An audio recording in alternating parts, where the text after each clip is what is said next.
தொடர்ந்து நம்மோடு இணைகிறார் தமிழ்நாடு காங்கிரஸ் கமிட்டியின் தலைவர் திரு செல்வ பெருந்தகை. வணக்கம் சார். கனிமொழி ராகுல் காந்தியை சந்திச்சிருக்காங்க. இந்த தொகுதி பங்கீடு என்பதற்கான அடிப்படையாக இந்த சந்திப்பை பார்க்கலாமா?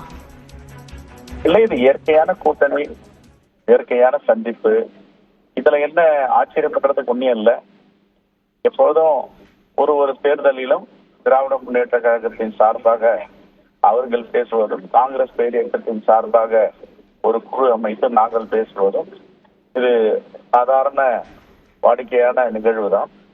நாங்களும் கடந்த மாதம் மாண்புமிகு முதலமைச்சர் அவர்களை அண்ணா அறிவாலயத்தில் சந்தித்து எங்களுடைய குழு பேசினோம். அதனுடைய தொடர்ச்சியாக இப்போது பேசிக் கொண்டிருக்கிறார்கள். இதில் ஒன்றும் மாற்று கருத்து இருக்க முடியாது. சார், இப்போ கிரீஷ் சோடங்கர் பொறுத்த வரைக்கும் இந்த பேச்சுவார்த்தை நடத்துவதற்காக சில நாட்களாக காத்திருக்கிறோம் அப்படின்ற ஒரு தகவலை கூட சொல்லியிருந்தாங்க. ஸோ இங்கே பேச்சுவார்த்தை குழு அமைக்கப்பட்டிருக்க ஒரு சூழல்ல ராகுல் காந்தியை கனிமொழி சந்திப்பதற்கான காரணம் என்ன? இந்த பேச்சுவார்த்தை குழுவில் முன்வைக்கப்பட்ட கோரிக்கைகள் அது சார்ந்து அவரோடு ஆலோசிக்க வேண்டிய ஒரு தேவை ஏற்பட்டிருக்கு அப்படின்னு பார்க்கணுமா? அது குழு போயிட்டு பேசியிருக்கோம். அவங்க தன்னுடைய நிலைப்பாடை தலைவர் ராகுல் காந்தி கிட்டையும் தலைவர் மல்லிகார்ஜுன கார்கே கிட்டையும் மேடம் சோனியாஜி கிட்டையும் சோனியா காந்தி சொல்லுவாங்க. இது எப்பவுமே இயற்கையான நடைமுறையை தான் பேசுவது. அன்பு முதலமைச்சர் ஏதாவது தகவல் சொல்லி இருப்பார், அந்த தகவல் கருத்துக்கள் பரிமாற்றம் தொடர்ந்து நடக்கும். இதுக்கும் சாதாரணமா நீங்க நினைக்கிற மாதிரி எதுக்கு குழு போட்டாங்க, குழு போட்டு பேசுறாங்கன்றதுக்கெல்லாம் தொடர்பு கிடையாது. நாங்க பேசிக்கொண்டே இருக்கிறோம், அவர்களும் பேசிக்கொண்டே இருக்கிறார்கள். ஒரு நல்ல தீர்வை இரண்டு பேரும் சேர்ந்து எட்டுவோம் என்ற நம்பிக்கை எனக்கு இருக்கிறது. அதிகார பகிர்வு என்பது சார்ந்த கோரிக்கைகள், அதே போன்று கூட்டணியில என்னென்ன கோரிக்கைகள் எந்தெந்த தொகுதிகளை கேட்கறது அப்படின்ற அந்த விஷயங்கள் தொடர்பாகவும் இந்த சந்திப்புல பேசப்படுமா சார்? இல்ல, அது எது பேசினாலும் எங்க அகில இந்திய தலைமையை முடிவு எடுக்கும். All India Congress committee will decide.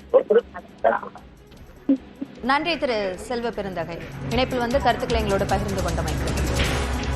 ராகுல் காந்தி மற்றும் கனிமொழியினுடைய சந்திப்பு டெல்லியில் நடைபெற்று வருகிறது. 30 நிமிடங்களுக்கும் மேலாக இந்த சந்திப்பு என்பது நிகழ்ந்திருக்கிறது. இது ஒரு வழக்கமான சந்திப்பு என்ற கருத்தை திரு செல்வ பெருந்தகை தெரிவித்திருக்கிறார். அதே போல இந்த சந்திப்பிற்கு பிறகாக, அதாவது பிப்ரவரி மாதம் முதல் வாரத்திலிருந்து தொகுதி பங்கீடு தொடர்பான பேச்சுவார்த்தையை திமுக தொடங்க இருக்கிறது என்ற தகவல் வெளியாக இருக்கிறது. அதனையொட்டி கனிமொழியினுடைய இந்த ராகுல் காந்தி சந்திப்பு என்பது முக்கியத்துவம் வாய்ந்ததாக பார்க்கப்படுகிறது. காங்கிரஸ் திமுகவை பொறுத்தவரைக்கும் தொடர்ந்து இந்த கூட்டணி நீடித்து வந்தாலும் கூட இந்த முறை தாவேக என்ற அந்த கூட்டணிக்குள் செல்ல வேண்டும் என்ற சில கருத்துக்களை காங்கிரஸில் இருக்கக்கூடிய முக்கிய தலைவர்கள் முன்வைத்து வந்தார்கள். இந்த நிலையில்தான் அதற்கான வாய்ப்புகள் இல்லை என்பதையும் திரு செல்வ பெருந்தகை தன்னுடைய செய்தியாளர் சந்திப்புகளின் போது தெளிவுபடுத்தியிருந்தார். இந்த நிலையில் தற்பொழுது ராகுல் காந்தியினுடைய மற்றும் கனிமொழியுடைய சந்திப்பு முக்கியத்துவம் வாய்ந்ததாக பார்க்கப்படுகிறது. தொடர்ந்து நம்மோடு இணைகிறார் தமிழ்நாடு காங்கிரஸ் கமிட்டியின் தலைவர் திரு செல்வ பெருந்தகை. வணக்கம் சார். கனிமொழி ராகுல் காந்தியை சந்திச்சிருக்காங்க. இந்த தொகுதி பங்கீடு என்பதற்கான அடிப்படையாக இந்த சந்திப்பை பார்க்கலாமா? இல்லை, இது இயற்கையான கூட்டணி, இயற்கையான சந்திப்பு. இதுல என்ன ஆச்சரியப்படுறதுக்கு ஒன்றும் இல்லை.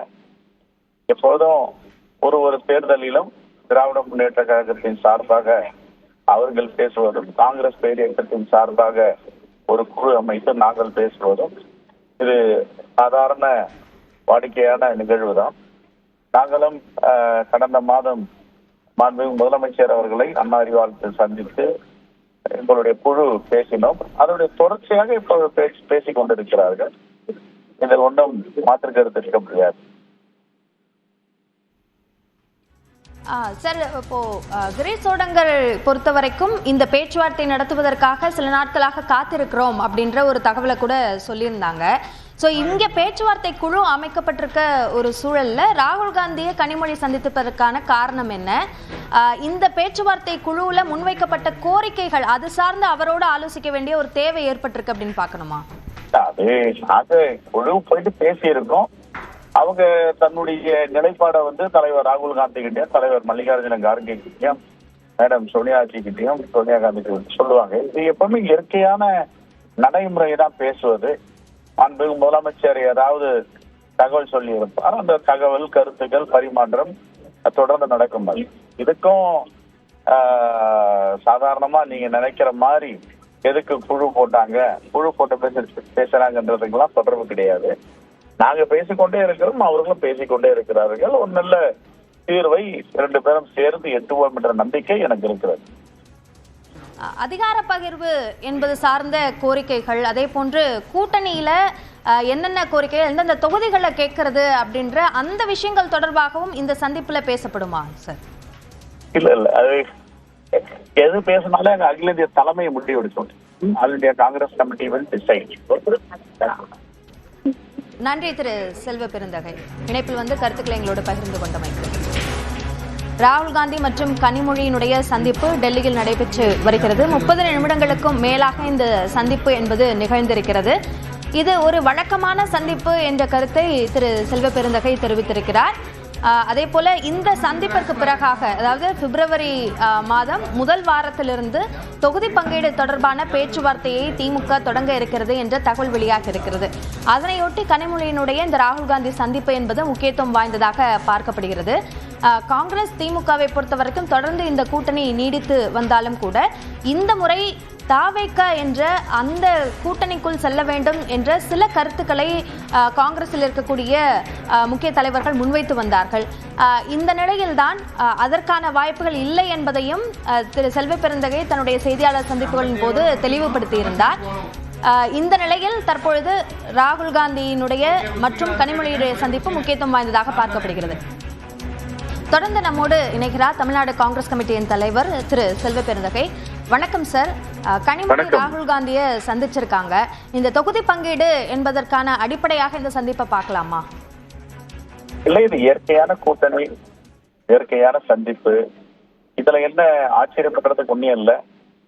எப்போதும் ஒரு தேர்தலிலும் திராவிட முன்னேற்ற கழகத்தின் சார்பாக அவர்கள் பேசுவதும், காங்கிரஸ் பேரியக்கத்தின் சார்பாக ஒரு குழு அமைத்து நாங்கள் பேசுவதும் இது சாதாரண வாடிக்கையான நிகழ்வு தான்.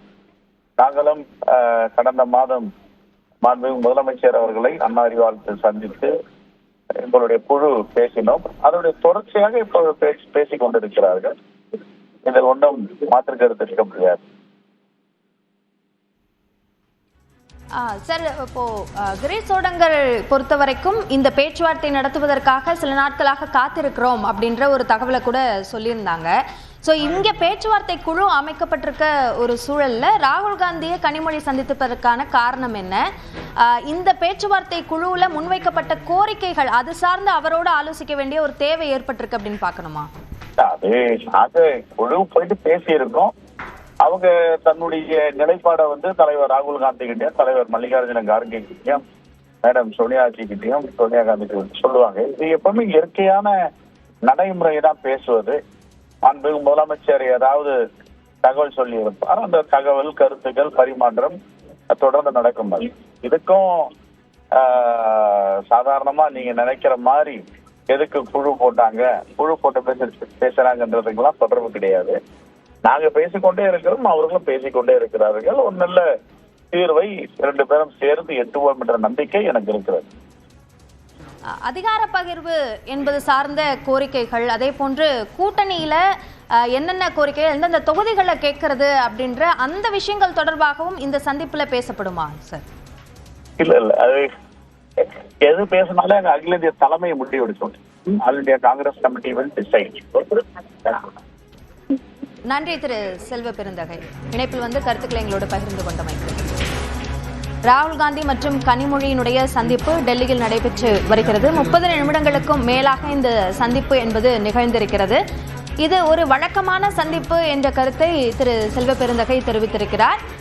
அதே போல இந்த சந்திப்பிற்கு பிறகாக, அதாவது பிப்ரவரி மாதம் முதல் வாரத்திலிருந்து தொகுதி பங்கீடு தொடர்பான பேச்சுவார்த்தையை திமுக தொடங்க இருக்கிறது என்ற தகவல் வெளியாக இருக்கிறது. அதனையொட்டி கனிமொழியினுடைய இந்த ராகுல் காந்தி சந்திப்பு என்பது முக்கியத்துவம் வாய்ந்ததாக பார்க்கப்படுகிறது. காங்கிரஸ் திமுகவை பொறுத்தவரைக்கும் தொடர்ந்து இந்த கூட்டணி நீடித்து வந்தாலும் கூட இந்த முறை தாவேக என்ற அந்த கூட்டணிக்குள் செல்ல வேண்டும் என்ற சில கருத்துக்களை காங்கிரஸில் இருக்கக்கூடிய முக்கிய தலைவர்கள் முன்வைத்து வந்தார்கள். இந்த நிலையில்தான் அதற்கான வாய்ப்புகள் இல்லை என்பதையும் திரு செல்வ பெருந்தகை தன்னுடைய செய்தியாளர் சந்திப்புகளின் போது தெளிவுபடுத்தியிருந்தார். இந்த நிலையில் தற்பொழுது ராகுல் காந்தியினுடைய மற்றும் கனிமொழியுடைய சந்திப்பு முக்கியத்துவம் வாய்ந்ததாக பார்க்கப்படுகிறது.